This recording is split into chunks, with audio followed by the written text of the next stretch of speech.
할렐루야. 하나님의 크신 은혜가 오늘도 주님을 경외하며 예배하는 성도들에게 함께 하시기를 축원합니다. 4월이 시작되었습니다. 4월은 전 세계 모든 그리스도인들에게 가장 중요한 시간입니다. 주님의 사순절이 있고 이제 다음 주일 종료주일로 시작해서 지나가는 고난주간이 있고 부활의 시간이 있기 때문에 그렇습니다. 이 아름다운 사랑의 절기, 주님의 생명의 절기, 우리 하나님께서 이 4월 한 달도 우리 성도들에게 충만한 은혜 주시기를 간절히 축원합니다. 우리가 2월 첫 주부터 베드로전서 강해의 말씀을 나누는데 오늘부터는 잠시 베드로전서의 말씀을 멈추고 십자가의 복음, 부활의 복음이라는 주제로 함께 은혜를 나누고자 합니다. 사실 베드로전서도 십자가의 복음을 따르는 순례자들에 대한 말씀이기 때문에 연결되는 말씀인데요. 이제 주님의 십자가의 사건을 우리가 향해 나아가면서 주시는 십자가의 복음을 큰 은혜로 또 같이 나누는 축복의 시간이 되기를 원합니다. 오늘은 십자가의 복음 첫 번째 시간으로 최후의 만찬의 은혜라는 제목으로 같이 말씀을 나눕니다. 여러분 최후의 만찬을 잘 아시죠? 최후의 만찬, 우리 성경에는 마지막 만찬 이렇게 되어 있는데 최후의 만찬은 레오나르도 자꾸 디카프리오가 나오려고 그래서 누구죠? 다빈치의 그림으로 유명합니다. 1480년대인가요? 그렇죠? 3년 동안 후원자의 힘을 얻어서 그렸던 최후의 만찬이고요. 이것은 폴 루벤이라고 하는 천재 화가들, 당시의 모든 천재 화가들은 이 주님의 마지막 식사에 대한 관심이 많았습니다.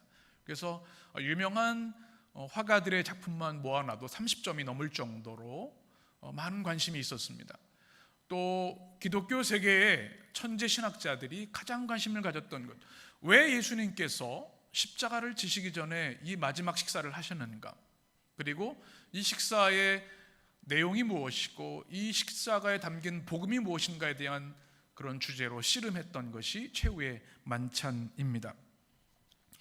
특별히 이 최후의 만찬이 중요한 것은 예수 그리스도의 십자가의 복음이 무엇인지를 너무나 선명하게 보여주는 사건이기 때문에 그렇습니다.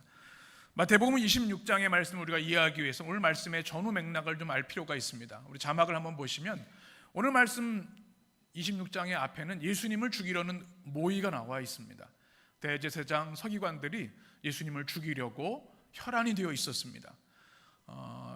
지명수배를 당하고 계셨고 현상금이 걸려 있었습니다. 왜 그랬을까요? 예수님의 천국 복음이 당시 종교 권력자들에게는 견딜 수 없는 고통이었기 때문에 그렇습니다. 구약의 말씀을 왜곡하고 자신의 탐욕으로 삼았던 그들이 주님의 그 선명한 하나님의 말씀을 들었을 때 견딜 수 없었습니다. 주님이 행하신 모든 일, 성전 척결, 청결 운동을 비롯해서 그들은 큰 위협을 받아서 어떻게든 주님을 죽이려고 했습니다. 그리고 향유 부인 여인의 이야기가 나오죠. 주님께 옥합을 깨뜨린 여인, 그 여인이 무엇을 한 것입니까? 주님의 장례를 준비한 것이었습니다. 그리고 제자 중에 한 사람, 우리가 알고 있는 그 가룟 유다가 결탁을 해서 대제사장들과 돈을 거래, 은 30에 주님을 팔기로, 넘기기로 한 내용이 바로 오늘 말씀 바로 직전에 나와 있습니다. 그리고 이어지는 말씀이 오늘 말씀입니다. 여러분 이 말씀을 흐름을 들으시면서 어떤 생각이 드시는지 모르겠어요. 아주 위험한 상황입니다. 일촉즉발의 그런 사건입니다. 특별히 예수님 당시에 이 유월절은 명절 중에 큰 명절이었는데요, 이스라엘 백성들은 지금 로마의 식민지가 되어 있기 때문에 1년 중에 가장 많은 폭동이 일어나는 시기가 바로 이때였습니다. 그리고 매년 이 테러가 일어난 그런 아주 정말 위험한 그런 상황 가운데 있는 거죠. 오늘 말씀을 묵상하면서 이런 생각이 들었습니다. 이 주님의 최후의 만찬과 십자가 사건이 우리 삶과 멀리 있는 것이 아니구나. 가장 아름다운 주님의 만찬의 말씀 바로 앞에는 정말 가장 어두운 절망과 고통과 위협의 순간이 도사리고 있다는 것입니다. 여러분, 우리 인생도 그렇지 않습니까? 늘 행복하고 밝고 좋은 일만 있으면 좋을 텐데 왜 이렇게 큰 고난이 내게 닥치고 아무리 생각해도 답이 나오지 않는 상황들이 펼쳐지는지 이해하지 못할 때가 많이 있습니다. 그런데 오늘 말씀은 우리에게 이렇게 말씀합니다. 그럼에도 낙심하지 마십시오. 가장 어두운 때, 가장 생명의 위협이 있는 그때 주님께서는 온 인류를 구원하실 빛을 준비하고 계시기 때문에 그렇습니다. 우리 성도들의 삶 속에 또 때로 혼란하고 고통하고 아픈 문제들이 많이 있을 줄 압니다. 그러나 주님은 바로 그때 일하고 계시고 그때 우리를 위해 구원의 빛을 준비하시는 줄 믿습니다. 오늘 말씀은 이렇게 시작되는데요. 17절 말씀을 같이 읽겠습니다. 무교절의 첫날에 제자들이 예수께 나와 이르되 유월절 음식 잡수실 것을 우리가 어디서 준비하기를 원하시나이까. 아멘. 무교절 첫날, 시간적 배경을 성경은 분명히 우리에게 전해줍니다. 여러분, 무교절을 잘 아시죠? 말 그대로 누룩이 들어가지 않는 떡을 먹는 절기입니다. 무엇과 연결되어 있을까요? 2주 전에도 말씀드렸는데요. 바로 출애굽 사건입니다. 출애굽을 해야 되니까 발효시킬 시간이 없습니다. 맛없지만 급히 먹고 이제 광야를 향해 구원의 길을 떠나야 되기 때문에 무교절, 하나님의 구원을 기념하는 그런 절기인데요. 이것은 출애굽기 12장의 배경을 둡니다. 우리 12장 같이 우리 한 절씩 교독합니다. 너희는 이레 동안 무교병을 먹을지니 그 첫날에 누룩을 너희 집에서 제하라. 무릇 첫날에는부터 일곱째 날까지 유교병을 먹는 자는 이스라엘에서 끊어지리라. 너희가 첫날에도 성회요 일곱째 날에도 성회가 되리니 너희는 이 두 날에는 아무 일도 하지 말고 각자의 먹을 것만 갖출 것이니라.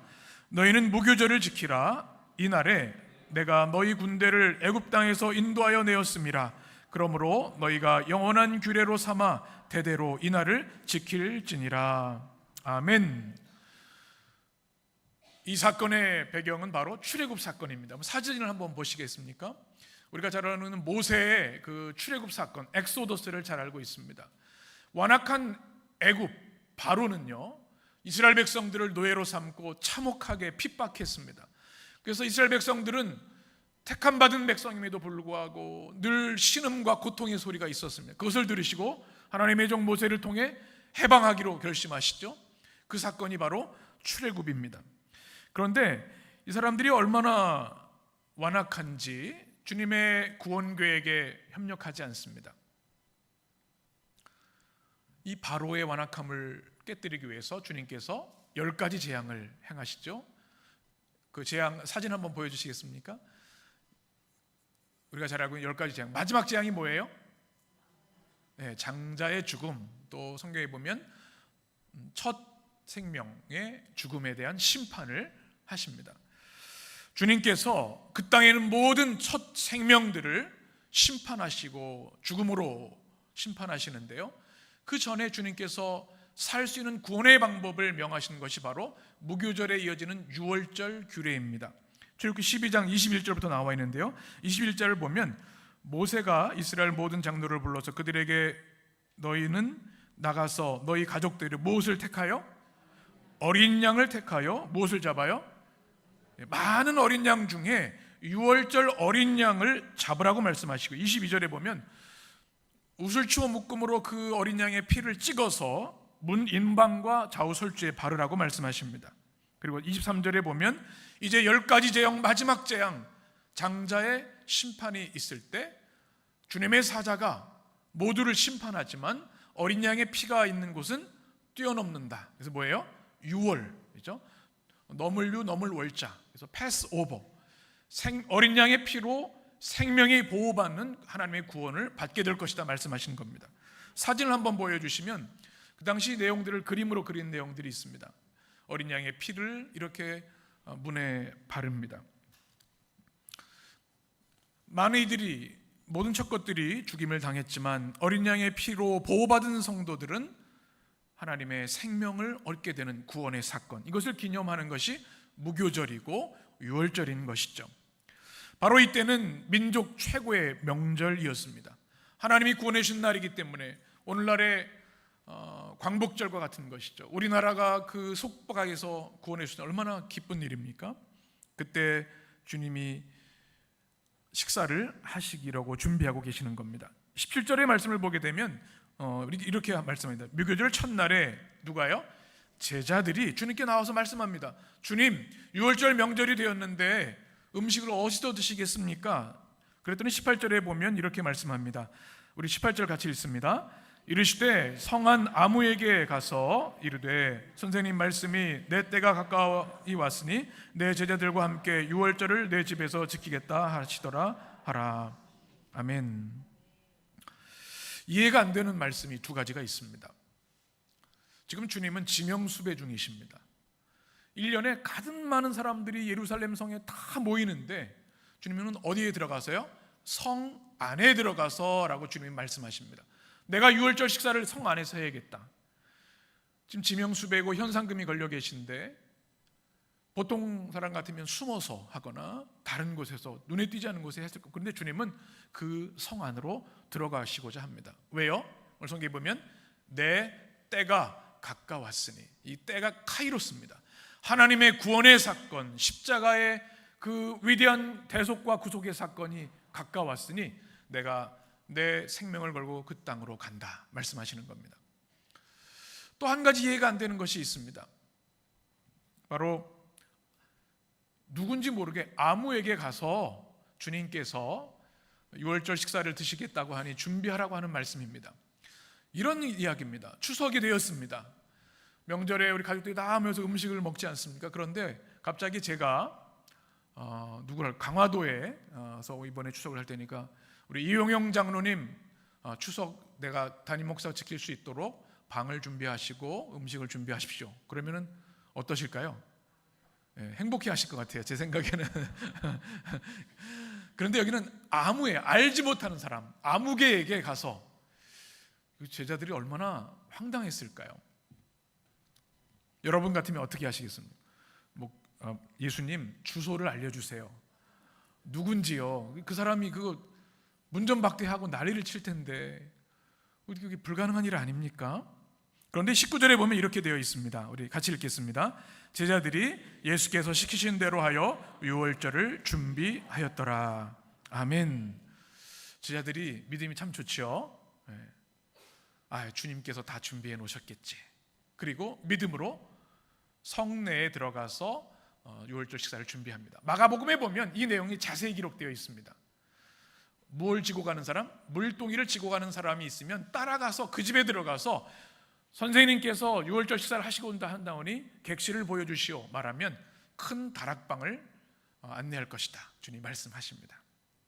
여하튼 제자들은 자기 생각으로는 이해할 수 없는 일이지만 주님이 하시는 일이기에 믿고 말씀하신 그대로 순종합니다. 저는 이 말씀은 참 은혜가 되었습니다. 우리는 때로 우리 인생을 살아가다 이해 안 되는 순간들이 있습니다. 내가 이것을 왜 해야 되는지 아무리 계산해도 이것이 맞지 않은 순간도 있습니다. 그런데 그것이 주님의 뜻이라면, 주님의 말씀이라면, 주님께 영광이 된다면 우리의 생각과 계산 내려놓고 순종해야 되는 줄 믿습니다. 우리 주님은 우리의 순종을 통해 우리를 구원해 주시고 순종을 통해 십자가의 역사를 이루시기 때문에 그렇습니다.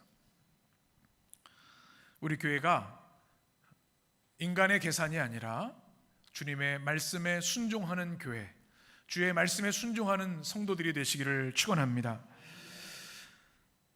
제자들이 유월절 식사를 준비하는데 여러분 어땠을까요? 여러분 추석 명절 준비해 보셨죠? 추석 전후 스트레스가 엄청 많으시다고 하는 이야기를 들었습니다. 워낙 베테랑들이어서 한두 시간이면 다 합니다 이런 분도 계실 텐데, 아니 말씀에는 유월절 식사를 준비했다 딱 나와 있는데 준비할 게 한두 가지가 아닙니다. 왜냐하면 유월절에 반드시 들어가는 식단이 있기 때문에 그래요. 한번 자막을 보시면 7가지 최소한 준비해야 됩니다. 쓴 나물, 애굽의 노예로 있을 때 고통을 상징하고요. 무교병의 반죽은요 벽돌 모양입니다. 애굽에서 눈 뜨면 그 고역을 하고 채찍에 맞으면서 벽돌을 쌓았던 그 고난을 기억합니다. 무교병을 이제 만들어서 구워야 합니다. 소금물은 왜 준비할까요? 그들이 노예 생활에 흘렸던 눈물을 기억하기 위해서, 또 어린 양은 말씀드린 대로 출애굽기 12장에 나오는 것처럼 어린 양의 피로 우리가 해방되었기 때문에, 포도주, 이제 우리가 또 설명을 드립니다. 이렇게 식탁을 준비하는 것이 보통 일이 아니었을 겁니다. 그럼에도 제자들이 잘 준비했는데요, 이제 식사가 시작되는데 주님이 충격적인 말씀을 하십니다. 20절 보면, 저물 때에 예수께서 12제자와 함께 앉으셨더니, 우리 21절 같이 읽겠습니다. 그들이 먹을 때에 이르시되,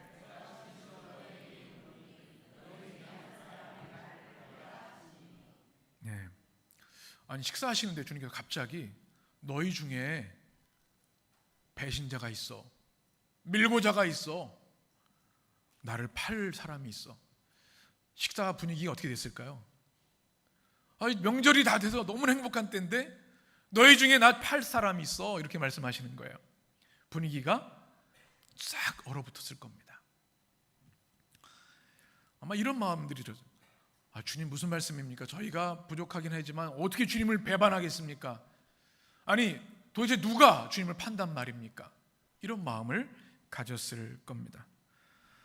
그래서 그들은 제자 주님에게 다 이렇게 얘기해요. 주님, 한번 따라해볼까요? 주님, 저는 아니지요. 우리 옆에 있는 분에게 보면서 한번 고백해보게요. 주님, 저는 아니지요. 네, 네. 아니, 어떻게 예수님을 팔 생각을 해요? 그러니까 모든 제자들이, 주님, 저는 아니에요, 저 아니에요, 아시잖아요. 그때 주님이 23절에 보면 범인을 이렇게 말씀합니다. 같이 읽겠습니다. 대답하여 이르시되, 나와 함께 그릇에 손을 넣는 그가 나를 팔리라. 아멘. 이 손을 넣는다고 하는 단어가 과거 시제로 되어 있어요.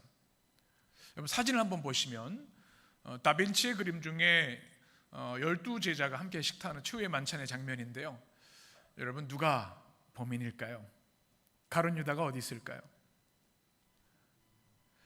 이 복음서에 보면 나와 있는 내용들 중에 이 다빈치가 상상력을 통해 만든 작품인데요, 우리가 보기에 왼쪽에 있는 약간 비스듬히 약간 머리가 긴 사람이 있죠? 누굴까요? 예수님의 사랑하는 제자 요한입니다. 그 옆에 있는 사람, 그 머리가 뿔뚝 나온 사람 있죠? 누굴까요? 성격 급한 베드로입니다. 주님이 요한에게 얘기하시다가 이게 요한복음에 보면 그 내용이 나오거든요. 야, 예수님 뭐 누구라고 하셨어? 범인이 누구야? 급해가지고 고개를 내밀었습니다. 그리고 세 번째가 가룟 유다입니다. 이 세 그룹으로 나오는데 주님께 가장 가까이 있는 그룹에 가룟 유다가 있는데요, 우리는 이미 다 범인을 알고 있어요. 그렇지만 제자들은 모르고 있는 거죠. 이런 의미입니다. 사실은 저를 보시죠. 그림을 너무 뚜렷하게 보시는 것 같아요. 저를 보시죠. 주님, 저는 아니죠. 누굽니까? 이러는데, 지금 나와 함께 그릇에 손 넣은 자다 말씀하신 이것은 과거형이라고 말씀드렸어요. 사실 이미 제자들 12명 모두가 당시에 빵을 식초하고 과일 샐러드 안에 이렇게 찍어서 먹는 관습이 있었는데 거기에 다 이미 적셨습니다. 무슨 얘기냐면 이런 얘기입니다. 너희들 모두 나를 팔 수 있는 사람들이야. 나는 아니지요 이렇게 이야기하고 있지만 모든 사람 안에 있는 죄의 가능성을 주님은 아셨고 그것을 말씀하신 거였습니다. 사순절기에 이 말씀이 우리에게 도전이 되어야 합니다. 여러분, 이 사순절기는 회개절기인데 회개하고 계십니까? 지금 저처럼만 살라고 하십시오. 그런 분은 안 계시겠죠? 우린 때로 회개를 얘기할 때 다른 사람을 먼저 생각합니다. 저 사람 저 죄 지었잖아, 저거 당연히 회개해야지, 주님한테 큰 벌 받지, 이렇게 얘기를 하는데요, 그 손가락이 나를 향해 있어야 되는 것이 사순절기입니다. 가룟 유다가 주님을 팔았지만 그 식탁에서 주님을 따르는 모든 이들, 너희도 그와 같이 주님을 팔 수 있는 죄의 가능성이 있으니 마음의 허리를 동이고 근신하여 깨어 기도하라는 주님의 말씀입니다. 그리고 주님 앞에, 십자가 앞에 가능한 많이 머물고 우리의 죄를 비추어 보아야 합니다. 주님, 저는 아니지요. 그것이 아니라 주님, 저일 수도 있을 것 같습니다. 그러니 긍휼히 여겨주시고 그런 죄 가운데 빠지지 않도록 제 믿음을 깨워주시고 주님의 말씀과 기도 안에 굳게 서게 하여 주옵소서. 여러분의 기도가 되시기를 축원합니다.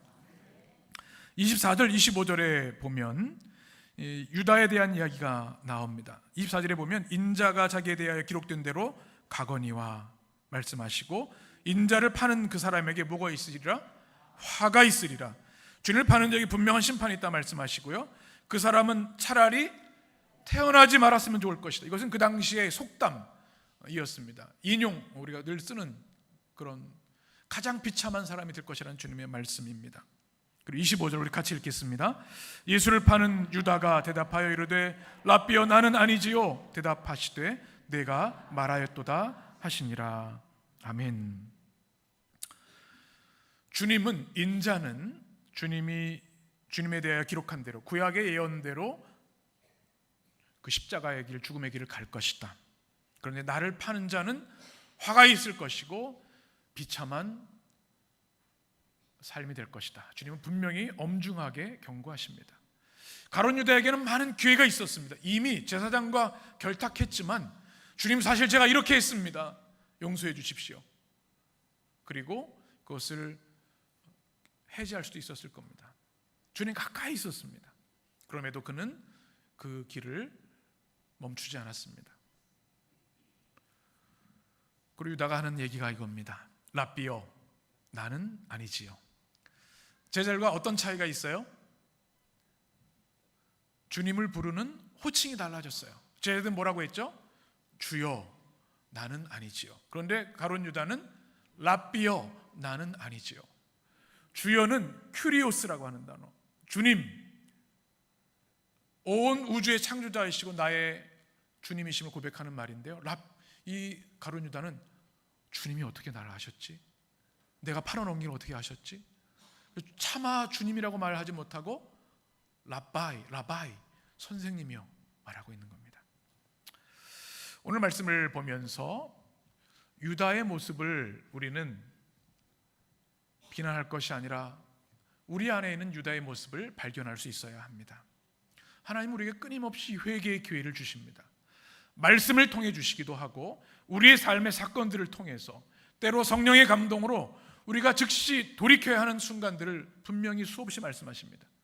그런데 그때 우리가 주님의 말씀에 우리가 순종하지 않으면 얼마든지 유다처럼 불행한 일을 할 수 있다는 것이죠. 여러분의 삶에 주님께서 회개의 사인을 주실 때 즉시 회개하는 여러분 되시기를 축원합니다. 버릴 것을 버리고 끊을 것을 끊고 주님의 영광을 위해 방향을 전환하는 회개의 역사가 있게 되기를 축원합니다. 이제 26절에 보면 성만찬, 오늘 말씀의 하이라이트가 시작됩니다. 우리 같이 읽겠습니다. 그들이 먹을 때에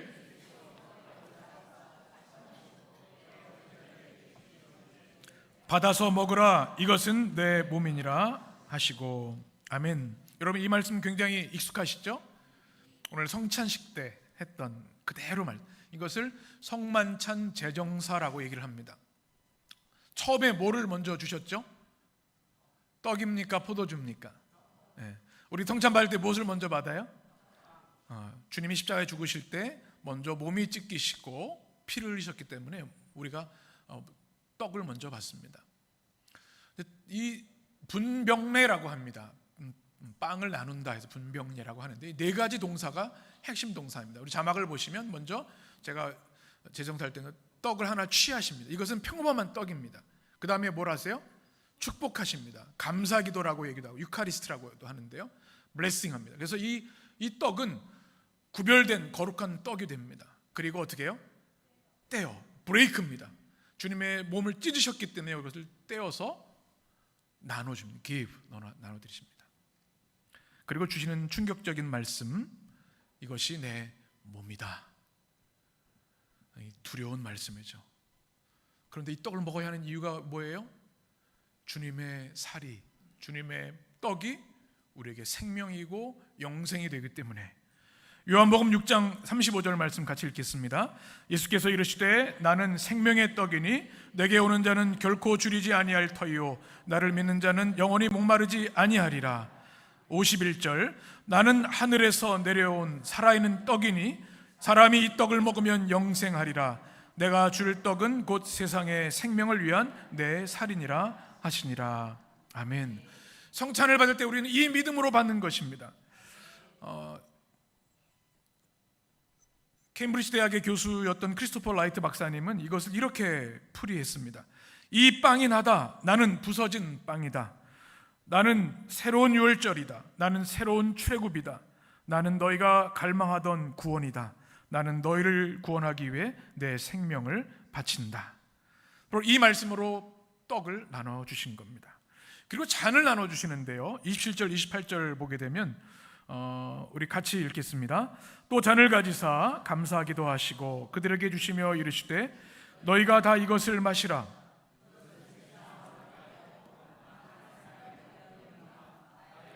곧 언약의 피니라.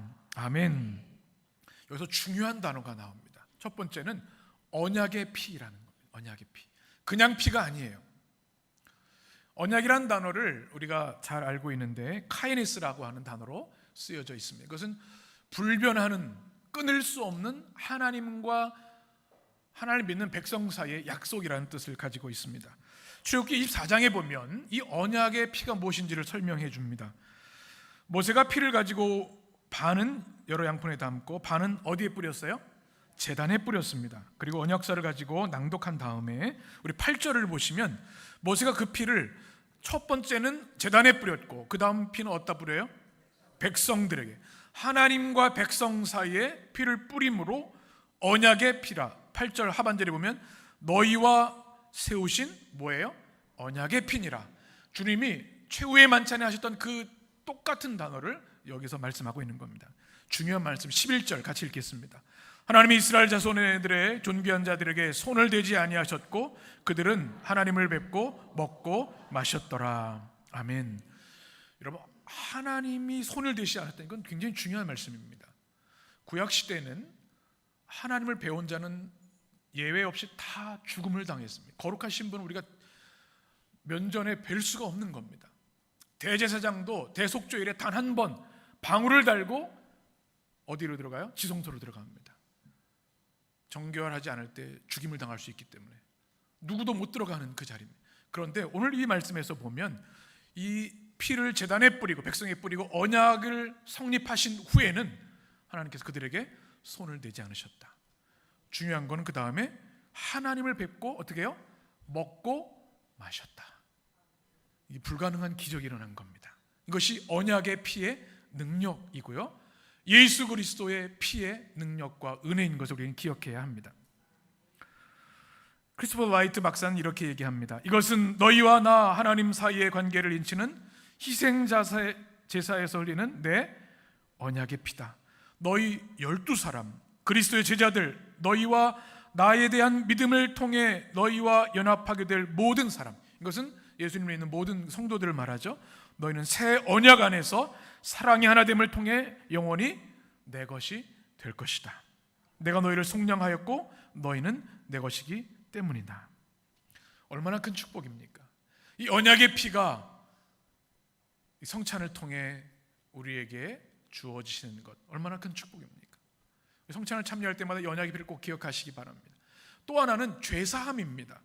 죄사함이라고 하는 단어를 보시면 죄에 대해서 용서받고 노예 신분에서 해방되고 자유함을 얻는 것을 말합니다.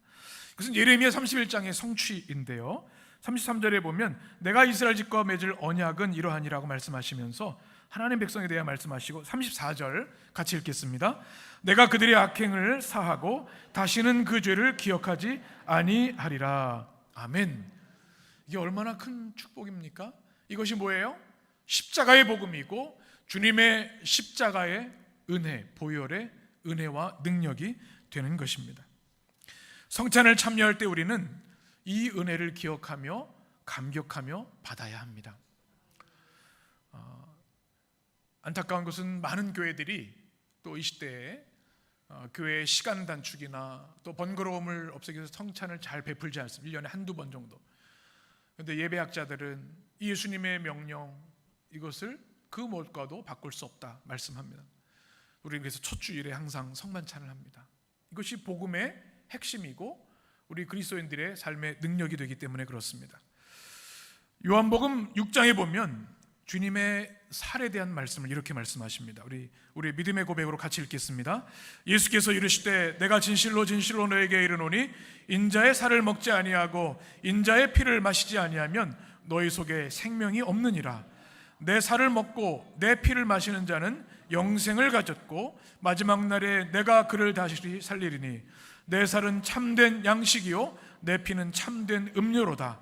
내 살을 먹고 내 피를 마시는 자는 내 안에 거하고 나도 그의 안에 거하나니 살아계신 아버지께서 나를 보내심에 내가 아버지로 말미암아 사는 것 같이 나를 먹는 그 사람도 나로 말미암아 살리라. 아멘.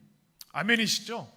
설명이 필요 없는 말씀. 우리가 주님의 떡과 잔을 받을 때 주님이 우리 안에 거하시고 영생과 영적인 승리를 주신다고 하는 말씀이 성찬을 받을 때마다 여러분의 삶에 성취되기를 축원합니다.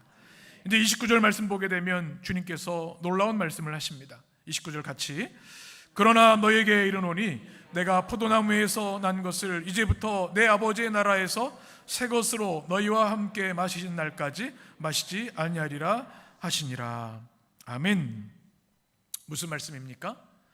이 잔이 마지막이다. 그런데 이것이 끝이 아니라 내 아버지의 나라에서 너희와 함께 이 잔을 마실 날이 있을 것이라는 말씀입니다. 무슨 말씀이에요? 우리가 이 땅을 떠나 천국에 입성할 때 이 마지막 만찬이 다시 더 영광스러운 모습으로 재현될 것이라는 주님의 말씀입니다. 그리스도인은 누구인가?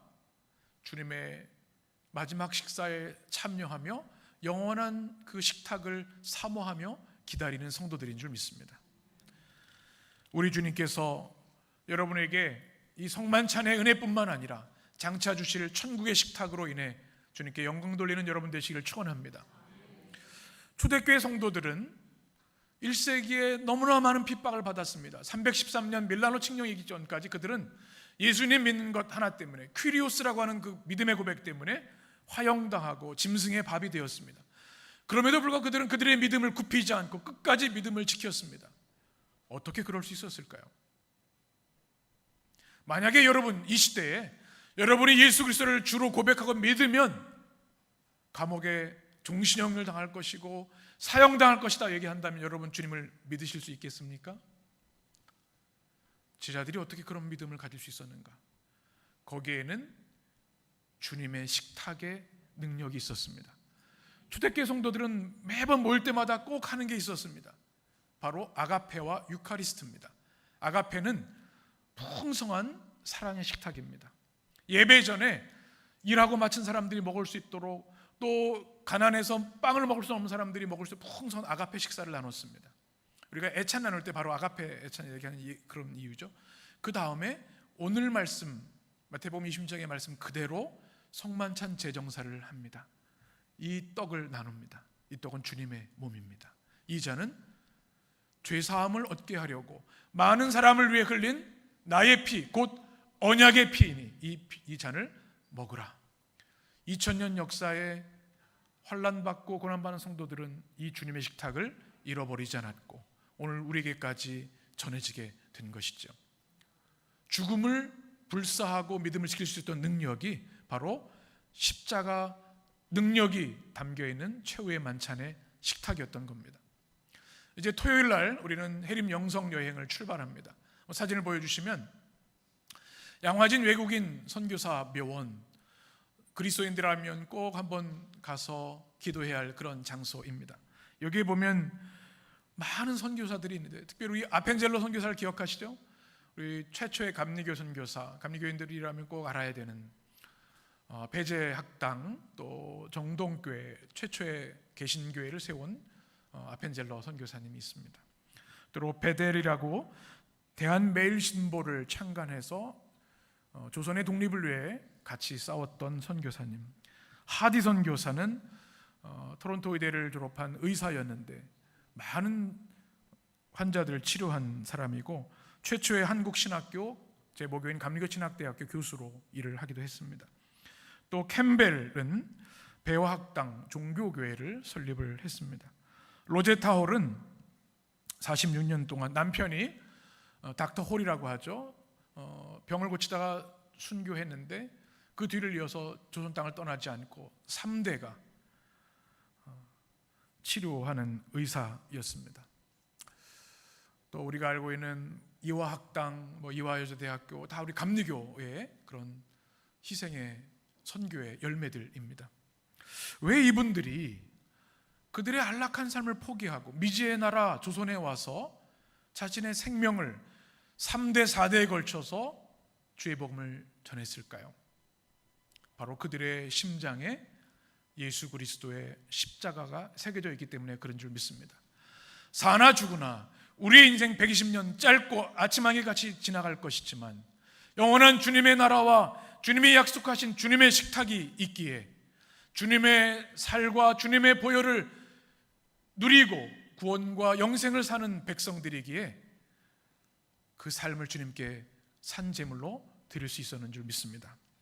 사랑하는 성도 여러분, 사순절기를 지나고 이제 우리는 다음 주 종료주일과 고난주간을 맞습니다.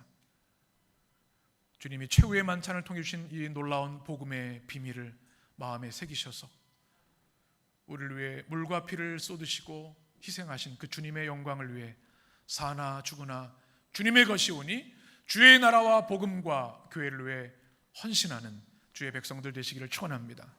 기도하겠습니다.